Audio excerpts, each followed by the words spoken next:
8절부터 12절까지 시작. 너는 엿새 동안은 무교병을 먹고 일곱째 날에 내 하나님 여호와 앞에 성회로 모이고 일하지 말지니라.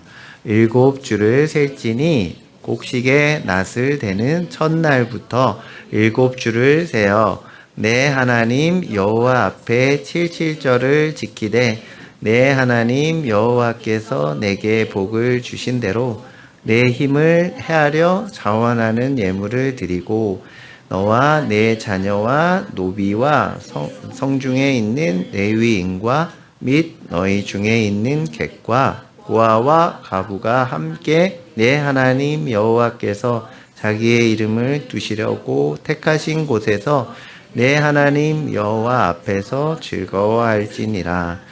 너는 애굽에서 종되었던 것을 기억하고 이 규례를 지켜 행할지니라. 아멘. 할렐루야. 네, 환영합니다. 서로 감사하고 환영합니다. 인사하시기 바랍니다. 네, 반갑습니다. 네, 우리 신명기 16장입니다. 신명기 16장 8절. 자, 우리 오늘은 맥추절인데 맥추절에 대해서 좀 알아보고서 하나님 앞에 이 맥추절을 잘 보냈으면 좋겠습니다. 여기에 이 맥추절, 이 똑같은 날인데 여러 가지로 불리기도 해요. 그 중에서 이제 이스라엘에는 절기가, 하나님께서 절기를 많이 제정을 하셨어요. 왜 절기를 제정을 하셨을까요? 절기를 왜 굳이 만드셨는지, 그것은 우리 때문이에요. 이스라엘 백성들. 너무 잘 잊어버려가지고, 너무 잊어버리는 거를, 그 까마귀 고기를, 옛날 사람인데 이렇게 얘기하면 까마귀 고기를 먹어가지고 맨날 까먹어가지고, 그래서 잊지 말도록 그 1년에 절기를 7대 절기가 있어요. 그리고 그 중에서 중요한 절기 3가지를 3대 절기라고 해요. 첫 번째가 6월절이고, 그 다음이 이 77절, 여기 맥추절이에요. 그리고 그 다음이 초막절. 근데 거기에 여러 가지 이름들이 있어요. 그 다음에 이제 7대 절기는 무교절이 포함되고, 초실절이 포함되고, 그 다음에 속죄일이 포함되고, 그래서 여러 가지 또 나팔절이 포함되고, 그래서 7가지인데 복잡하죠. 들으면 이게 무슨 소리야 하실 수 있는데, 일단 3대 절기만 알면 돼요. 이스라엘 백성들이 어디에 있었냐면 애굽 땅의 포로로, 노예로 무려 430년이나 있었어요. 엄청난 세월이에요. 430년이면. 그래서 너무 고통스러워서 이스라엘 백성들이 우리 좀 구해달라고 하나님 앞에 부르짖을 때 모세를 하나님이 세우셔서 모세를 통해서 이끌어내시는 거예요. 애굽이 최강대국인데 거기에서 노예가 벗어난다는 것은 있을 수 없는 일이에요. 그런데 하나님이 10가지 재앙을 통해서 애굽의 신들을 심판하시고 애굽을 심판하셔서 이들이 나오는 과정에서 첫 번째 절기가 이제 제정이 돼요. 그게 6월절입니다. 마지막 재앙이 뭐냐면 모든 첫해, 장자, 사람으로 장자, 그 다음에 동물들도 첫 해는 다 하나님이 죽이시겠다고 선포를 하셨어요. 모세를 통해서. 그러면 빨리 내보내고 안 됩니다 하고 순종을 하고 보냈어야 되는데, 이 바로왕이 고집을 부리고 결국은 10번째 재앙이 임해요. 근데 이 이스라엘 백성들에게 뭘 명하냐면, 너희들은 가족끼리 양을 하나 잡아서 그것을 구워 먹으면서 그 피는 문설주와 문인방에 발라라. 그러면 그 집에 있는 사람들은 그 재앙이 뛰어넘어갈 것이다 해서 6월절이에요. 그게 6월절입니다. 이것은 모든 절기는 사실은 예수님을 예표해요. 상징해요. 예수님이 하실 일들을 상징해요. 예수님이 그 양이에요. 6월절 어린 양. 그 양이 되셔서 우리를 대신해서 죽어주신 거예요. 그래서 이스라엘 백성들이 애굽에서 나오게 됩니다. 예수님의 공로로 우리가 구원받은 것처럼. 그게 유월절이에요. 그리고 그 유월절부터 일주일간을 무교절, 이스트를 넣지 않은 떡을 만들어서 그걸 먹는 절기가 무교절이에요. 그 무교절을 지나고 초실절, 처음 낫을 대서 처음 낫을 대기 시작하는 그 날, 그리고 처음 익은 열매를 하나님 앞에 흔들면서 제사 드리면서 드리는 초실절이 있고, 그 초실절로부터 어렵죠? 조금 어려운데, 초실절로부터 7주, 77이 49, 49일이 지나고 그 다음날 50일째 되는 날을 맥추절, 그때 이제 보리 추수가 시작돼요. 유대인의 달력은 6월절이 1월이에요. 그것이 지금 우리가 쓰는 달력으로 치면 4월 중순. 그러면 50일이 지나면 6월 말이 돼요. 그때 보리 추수가 있어요. 우리나라도 비슷해요. 사실 우리는 제가 보리 수확을 많이 하러 다녀봐가지고 아는데 중순이면 다 추수해요. 근데 우리나라에 건너와서는 이 보리 맥자거든요. 맥추절이. 보리를 추수한다. 그리고 또한 다른 이름은 777절. 7일이 7번 있으니까 77절. 그리고 50일째니까 오순절. 순이 열이라는 뜻이에요. 오순절. 이게 세 가지가 다 같은 날이에요. 77절, 오순절, 맥추절. 네, 이제 조금 헷갈리지 않으시겠죠? 같은 날이에요. 같은 날. 이 맥추절이 오순절이기도 하고 77절이기도 하고. 그래서 보리를 수확을 한 것을 가지고 하나님 앞에 감사하면서 제사를 드리는 날이 맥추절입니다. 근데 우리나라의 맥주 감사 주일은 약간 날짜가 달라요. 왜 그러냐면 선교사님들이 이제 우리나라에 와서 이 맥추절을 지키려고 할 때 그냥 7월 첫째 주 합시다. 그래가지고 보리 수확하는 그때 6월 말에서 7월에서 어느 지방에서 정했는지 하여튼 조금 달라요. 7월 첫째 주가 그래서 맥주 감사 주일이 된 거예요. 그래서 어떤 분은 성경에 나오는 맥추절하고 맥주 감사 주일하고 다른 거 아니냐. 달라요. 다른데 그 의미는 똑같습니다. 그래서 처음 보리를 수확한 그 열매. 우리 출애굽기 23장 16절이에요. 한번 같이 읽어볼까요? 이게 출애굽기 23장 16절입니다. 같이 한번 시작. 맥추절을 지키라. 이는 내가 수고하여 밭에 뿌린 것의 첫 열매를 거둠이니라. 네, 여기까지가 맥추절이고 수장절은 초막절이기도 하고, 수장은 뭐냐면 수확해가지고 저장한다 이런 뜻이에요. 그러니까 이거는 지금으로 말하면 추수감사주의하고 해당이 돼요. 초막절, 초막을 지어놓고 장막을 지어놓고, 그래서 초막절, 장막절, 수장절은 같은 날이에요. 이거는 가을 절기예요. 그렇게 해서 3대 절기예요. 할렐루야. 예, 여기까지. 그래서 맥추절은 첫 수확, 뭐냐면 보리의 첫 수확. 그리고 나중에 이제 밀이나 포도나 이런 것들은 가을에. 이렇게 맥추감사주의를 지키는 이유는 뭐냐면 하나님께서 인도하셔서, 이때가 언제냐면 처음 애굽에서 나와서 처음 맥추절이 언제냐면 하나님이 시내산에 강림하셔서 율법을 10계명을 주시는 때, 그때가 맥추절이에요. 그때가. 그래서 신약에 와서는 우리 유명한 오순절 사건이 있잖아요. 무슨 사건이죠? 성령이 기도하고 있는 제자들에게 마가다락방에 강력하게 임해요. 사도행전 2장에 나오는데, 예수님이 승천하시면서 너희는 몇 날이 못 되어 성령으로 세례를 받을 거니까 떠나지 말고, 예루살렘 떠나지 말고 성령을 하나님이 주시는 선물을 기다리라 하고 열흘이 열심히 기도하고 열흘이 지났을 때 마침 오순절이에요. 그날이.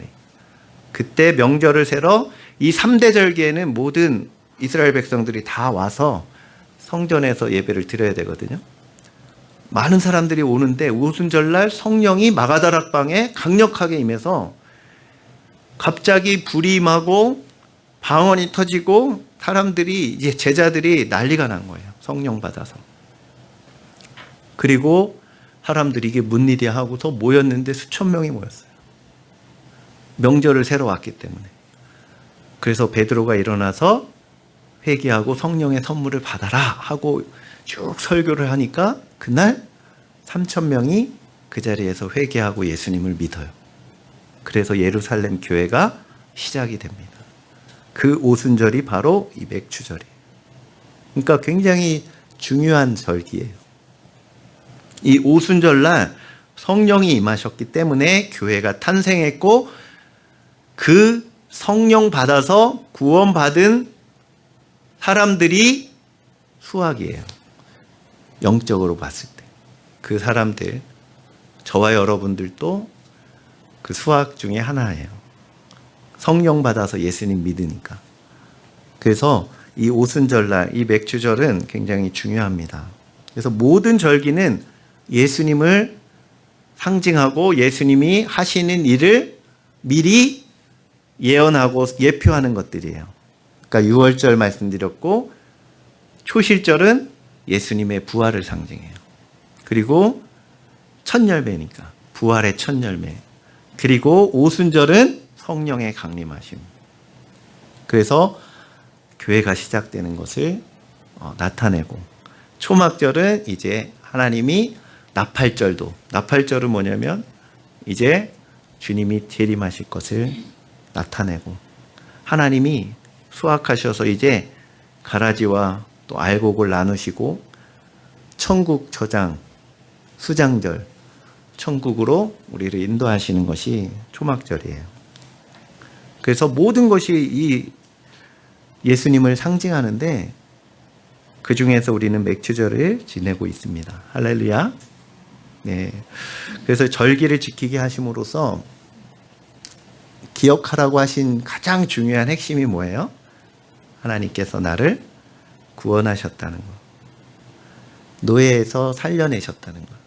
지금 우리로 말하면 마귀의 노예에서 사실은 우리는 죄로 인해서 불행하게 살다가 뭐 행복한 것 같지만 사실은 다 죄 때문에 마귀 때문에 불행하게 살아요. 사실 모든 사람들이 다 힘든 것들이 있고 나름대로 고통이 있고 죄가 이 땅에 들어오면서 고통이 시작됐고 불행이 시작됐어요. 마귀는 우리에게서 좋은 것을 다 빼앗아가고 도둑질하고 죽이고 멸망시키려는 일을 하고 있어요.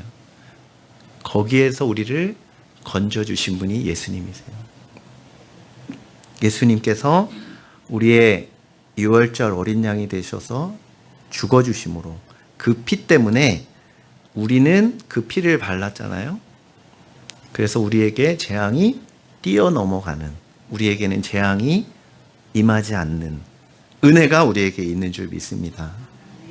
또 성령을 부어주셔서 이 사실이 믿어지게 하시고 깨달아지게 하시고 하나님이 나를 얼마나 사랑하시는지를 알게 하시는, 그러기 때문에 이 자리에 있는 거예요. 성령이 감동하셨기 때문에 교회 나가볼까? 또 예수님 믿고 싶다 하는 마음을 하나님이 주셨기 때문에 이 자리에 있는 줄 믿습니다. 깨닫지 못하고 성령이 임하시지 않으면 우리는 죽었다 깨나도 아무리 공부를 열심히 해도 몰라요. 하나님의 사랑, 하나님의 이 십자가 비밀을 알 수가 없습니다. 그것이 우리가 받은 은혜인 줄로 믿습니다. 할렐루야. 아멘. 그래서 이 무교절 지나서 이 오순절까지 주님께서 모든 절기들은 다 예수님이 어떻게 사역하실지를 나타내는 일이다. 우리는 주님 앞에 이 은혜를 받았어요. 그래서 이 맥주절을 어떻게 지내야 되는지 한번 우리 나눠보기를 원해요. 그러면 이 맥주절을 지나면서 어떤 자세로, 어떤 마음으로 가져야 되나.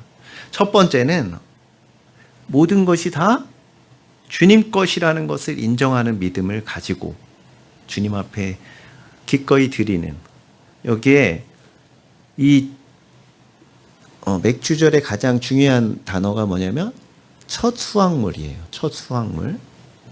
첫 열매를 거두는 때.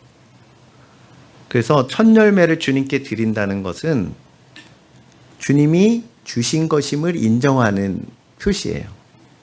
그리고 전부를 다 드린다는 표시예요. 제가 늘 말씀드리지만 유죄와 거제도 마찬가지고 하나님 앞에는 넓적다리, 짐승의 넓적다리 일부만 드려도 하나님은 전부 다 바친 것으로 인정해 주세요. 첫 열매가 그런 의미예요. 첫 열매를 드리면 전부 다 하나님 것이라는 것을 인정한다고 그렇게 하나님께서도 우리를 인정해 주신다.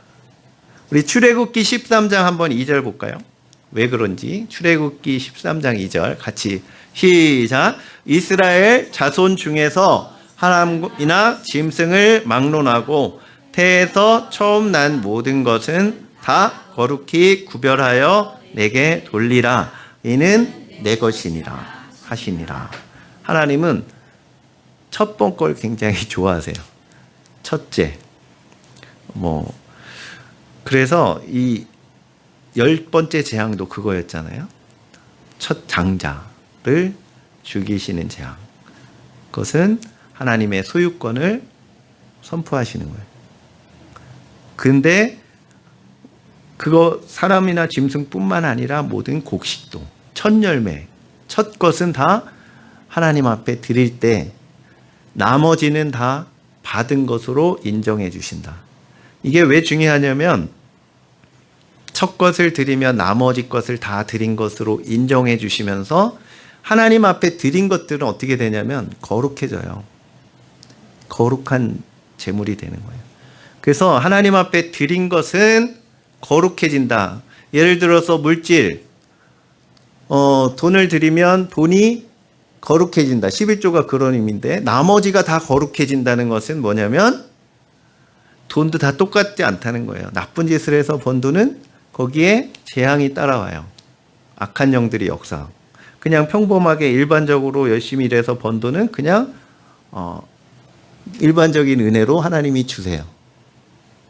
근데 거룩해진 돈은 뭐냐면 마치 오병이어의 기적과 같이 나누어 주어도 써도 다시 채워지는 거룩한 제물이 되는 줄 믿습니다.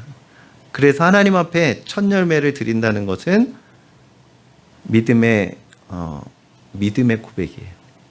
그리고 하나님이 거기에 따르는 은혜를 주십니다. 복을 주십니다. 왜냐하면 나머지가 거룩해지기 때문에. 그래서 여러분의 선택에 맡기겠습니다. 알아서 하시기 바랍니다. 복을 받기 위해서는 어떻게 해야 되는지 원리를 알려드린 거예요. 그래서 두 번째로는 그래서 감사절기에는 어떻게 해야 되냐면 하나님 앞에 자원하는 예물을 드려라. 그래서 여기 보니까 이 말씀이 나오죠. 네. 16장 우리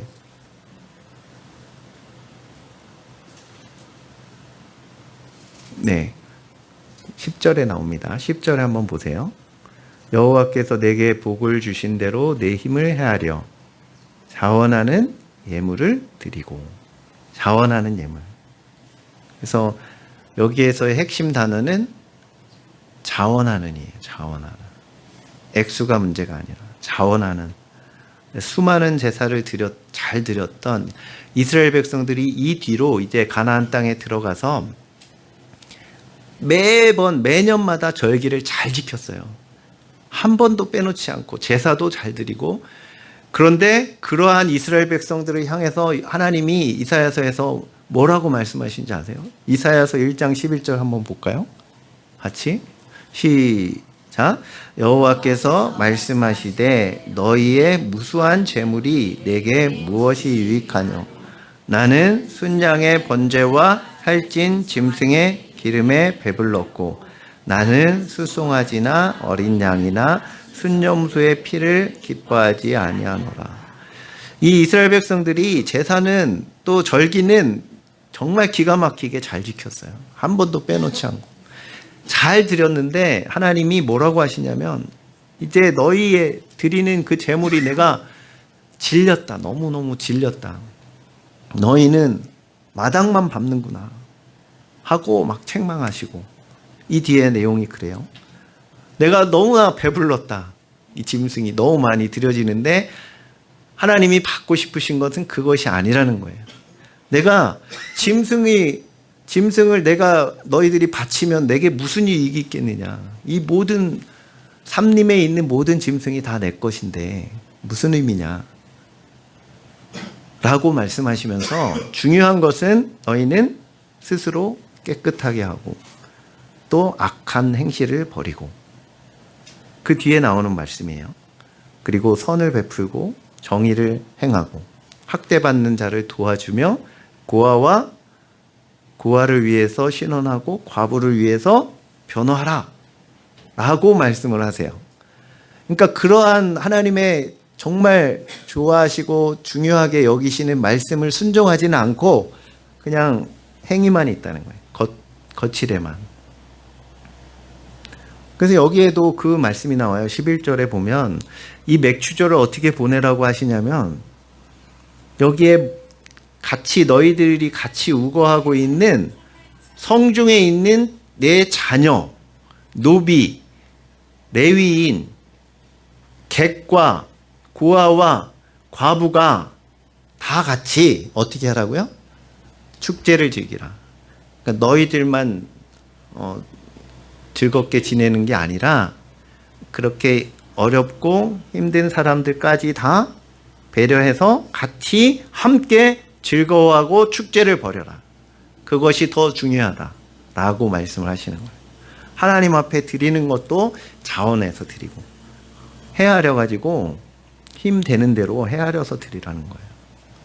그리고 더 중요한 것은 소외되지 않도록 객과 과부와 고아도 다 챙겨서 함께 즐거워하라. 그러한 축제가 이 맥추절이 돼야 될 줄로 믿습니다. 우리에게도 마찬가지예요. 우리만 좋다고 그냥 그런 축제가 아니라 우리 주위에 어려워하는 사람들, 또 힘들어하는 사람들에게 예수님을 전해주고 예수님을 알려주는, 그래서 같이 이 축제에 이 은혜에 동참하는 것이 가장 중요한 일인 줄로 믿습니다. 그렇게 감격하고 축제로 즐거워해야 하는 것이, 그 이유가 12절에 나와요. 왜 그렇게 즐겁게 잔치를 벌여야 되느냐? 너는 애굽에서 종 되었던 것을 기억하고 이 규례를 지켜 행할지니라. 너희들이 그 노예에서 해방받았지 않느냐. 너희가 객이었을 때가 있지 않았느냐. 노예로 힘들었을 때가 있지 않았느냐. 거기에서 하나님이 건져주셨고 빼내주셨지 않느냐. 너희를 구해주셨지 않느냐. 그것을 기억하고 기뻐하고 감사하라는 거예요. 우리도 마찬가지입니다. 우리도 다 잊어버리셔서 그렇지 예수님 믿기 전에 삶이 좋아 보여도 정말 암흑의 삶이었어요. 영적으로는. 결국은 그냥 평범하게 지지고 볶고 그냥 고통스럽게 살다가 지옥 가는 것이 우리의 운명이었어요. 그곳에서 우리를 건져주신 거예요. 예수님이 십자가에서 우리의 죄를 대신 다 형벌을 받아주심으로 예수님을 믿은 우리가 구원받은 거예요. 거기에서는 주님의 은혜 아니고서는 나올 수 없는, 아무도 나올 수 없어요. 거기에서는. 그런데 주님의 은혜로 우리가 건짐받은 줄 믿습니다. 그것을 잊어버리면 안 돼요. 그래서 이 절기는 영원히 지키라고 말씀하셨거든요. 영원한 규례다. 우리가 천국 가서도 다시 기억하고 감사하고 하나님 앞에 찬양하고, 천국에서 제일 중요한 일은 그래서 하나님 앞에 찬양하는 일이에요. 영원토록 우리 찬양해야 될 줄로 믿습니다. 그래서 다윗도 이러한 것들을 제일 중요한 기도 제목으로 삼았어요. 시편 51편 12절 한번 볼게요. 오늘 이번 주 암송할 말씀이기도 합니다. 같이 시작. 주의 구원의 즐거움을 내게 회복시켜 주시고 자원하는 심령을 주사 나를 붙드소서. 구원받은 그 즐거움, 그 감격, 그것을 우리가 회복하는 것, 그것이 하나님이 가장 기뻐하실 일이고 이 맥주 감사절을 지나면서 회복해야 되는 첫 번째예요. 우리 구원의 감격, 구원의 즐거움을 회복하시고 더욱 증가시키시고, 그래서 자원하는 심령으로 주님을 예배하고 섬기고 주님 앞에 나오는 은혜가 있으시기를 축복합니다. 그것이 감사절을 잘 보내는 제일 좋은 자세예요. 그리고 마지막으로는 그것을 위해서 필요한 것이 뭐냐면 성령 충만함 받는 거예요. 내 힘으로 잘 안 돼요.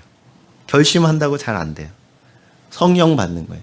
이 맥주절에는 더 특별히 이 맥주절의 의미가 성령이 강력하게 초대교회에 임하셔서 교회가 탄생한 것처럼 주님께서는 이 부분을 가장 원하세요. 누가복음 12장 49절 50절 읽어볼게요. 마지막으로 같이 읽어보겠습니다. 시작. 내가 불을 땅에 던지러 왔노니 이 불이 이미 붙었으면 내가 무엇을 원하리요? 나는 받을 세례가 있으니 그것이 이루어지기까지 나의 답답함이 어떠하겠느냐. 할렐루야. 예수님이 십자가 지시기 전에 내가 빨리 십자가를 지고 이 죄에 대한 문제를 해결해 놔야, 조건을 충족해 놔야 성령이 오실 텐데, 불이 임할 텐데 답답하구나. 이 제자들이 예수님을 3년 반이나 따라다니면서 말씀을 계속 들었는데도 깨닫지 못하고, 이 제자들의 모습이 어땠어요? 맨날 자리 다툼만 하고, 누가 높으냐. 예수님이 왕권을 잡으면 내가 우의정, 내가 좌의정 하겠다 하고 엄마의 치맛바람이 일으켜가지고 청탁하고, 이런 모습으로 지냈어요. 그리고 결국 십자가에 예수님이 달리실 때는 어떻게 했어요? 다 도망갔어요. 다 내빼고, 베드로는 그냥 양심이 있어갖고 쫓아가긴 했는데 3번이나 부인하고 예수님을 욕하면서 나 저놈 몰라요 그러면서 엉망이었어요. 그런데 예수님이 부활하시고 승천하시고 오순절날 성령이 강력히 임하신 이후에는 완전히 다른 사람들이 돼요. 성령이 임하시니까 베드로는 하루 한 번의 설교에 의해 3,000명이나 회개하고, 그 뒤에 엄청난 역사들이 사도행전에 기록되어 있어요. 그림자가, 베드로가 지나가면 그림자, 하도 사람이 많으니까 그림자만 지나가는데 이렇게 환자를 놓으면 환자가 막 낫고, 얼마나 어마어마합니까. 그리고 잡혀가지고 내일 사형당하는데도 베드로는 쿨쿨 잠을 자고, 얼마나 담대하게 복음을 전하다 결국은 모든 제자들이 다 순교를 당하고, 초대교회 성도들은 어땠어요? 재산을 다 몰수당하고 죽어도 예수님을 부인하지 않고 순교당하고, 이러한 어마어마한 능력이 임하는 것이 오순절 성령의 사건이. 거기에서 뭐 여러 현상이, 불이 임하고 방언이 터지고 이러한 현상도 중요하지만 그 이후에 그들의 삶이 그렇게 바뀌었다는 것을 기억하시길 바랍니다. 성령 충만함이란 것은 그런 거예요. 확실한 믿음을 갖게 되는 거예요. 그래서 어떠한 상황에서도 주님으로 인해서 기뻐하고 감격하고 감사하고, 그러한 은혜가 충만했던 사람들이 제자들과 초대교회 성도들이었어요. 성령 받은 성도들. 우리도 그래서 성령을 받아야 돼요. 그래야 사랑할 힘도 생기고, 누가 막 나를 뭐라고 해도 아무렇지도 않고 능히 이겨낼 수 있는 힘이 생기는 거예요. 복수하고 싶지만 그런 마음도 조차도 안 들어요. 불쌍히 여겨지고, 또 실제로 많은 능력들이 나타날 수 있고, 마귀에게 빼앗겼던 것들, 그런 것들로부터 승리할 수 있는 거예요. 맨날 우울하고 맨날 화만 나고 분노만 일어나고 아니면 게을러지고 아니면 탐심만 가득했던 삶에서 그것들을 다 처리하고 이겨낼 수 있는 능력이 있는 삶이 되시기를 주님의 이름으로 축복합니다. 성령 달라고 기도하세요. 우리 같이 이 시간 기도하겠습니다. 우리 중요한 것은 성령님이 임하실 때, 강력하게 임하실 때 초대교회 성도들처럼 제자들처럼 변화되어지고 능력의 사람들이 될 수 있는 줄 믿습니다. 그 능력이라는 것이 먼저는 자신을 이길 수 있는, 또 죄를 이길 수 있는 능력을 말해요. 그래서 우리가 내가 얼마나 큰 구원을 받았는지를 깨닫는 것부터 시작해서 성령이 임하실 때 가능한 일입니다.